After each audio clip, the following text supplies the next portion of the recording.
Bonsoir à tous, il est 23h ici à Paris. L'Algérie a décroché sa place en finale de la CAN, la Coupe d'Afrique des Nations. Les Fennecs se sont donc imposés face au Nigeria 2-1. Ils iront défier les Lions de la Teranga, un duel choc prévu ce vendredi au Caire.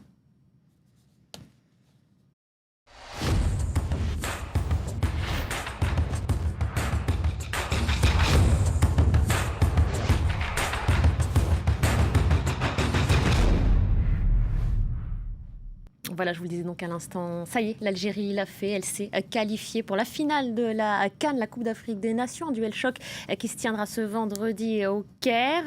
Les Algériens qui vont donc faire face aux Sénégalais, victorieux un petit peu plus tôt de la rencontre de la soirée. Puis on va débriefer cette rencontre, on va analyser aussi la finale à venir avec nos invités de ce soir. Vous les connaissez très bien puisqu'ils nous accompagnent depuis le début de cette compétition. D'abord Patrick Julliard, bonsoir. Bonsoir. Vous êtes journaliste à Foot 365 et puis Hervé Kouamouo, bonsoir à vous également. Vous êtes journaliste indépendant et spécialiste du foot africain. Vous avez suivi ce match, ces deux demi-finales d'ailleurs ici dans nos studios à nos côtés. Alors on vient tout juste de la terminer cette rencontre.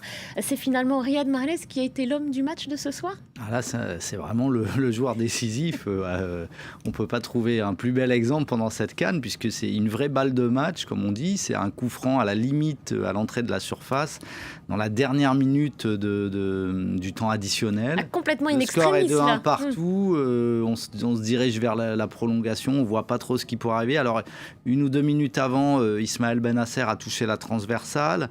On se dit peut-être que c'est Benasser qui va tirer ce coup franc puisque il a l'air d'avoir le pied chaud. Et puis Mahrez prend le ballon. Et puis le reste, la magie parle. Il fouette parfaitement la balle et elle va en lucarne. Rien à dire. Il envoie vraiment son pays en finale pour la première fois depuis 90. C'est vieux. Donc presque 30 ans. Absolument. C'est les grands joueurs qui se montrent au moment décisif, parce qu'à ce moment de la rencontre, effectivement, en dehors d'une frappe lointaine ou d'un but venu de nulle part, on ne voyait pas trop comment l'Algérie pouvait faire. Ça faisait une mi-temps qu'elle avait cessé de jouer. Ils étaient complètement... ils avaient replié, ils étaient en attente. Et le but nigérian les avait complètement désorganisés. Et il n'y avait plus de jeu, il n'y avait plus rien. Et je crois qu'il n'y avait même pas eu de changement qui avait été fait. Donc il y avait vraiment, on les voyait un peu perdus. Et là, la lumière est venue, a jailli de son pied gauche. Donc c'est pour ça que les vedettes sont sur les terrains. Mais est-ce qu'on peut dire aussi qu'ils ont finalement surpris dans la mesure où ils arrivaient les jambes un petit peu plus lourdes que leurs adversaires, les Algériens, ce soir, non ?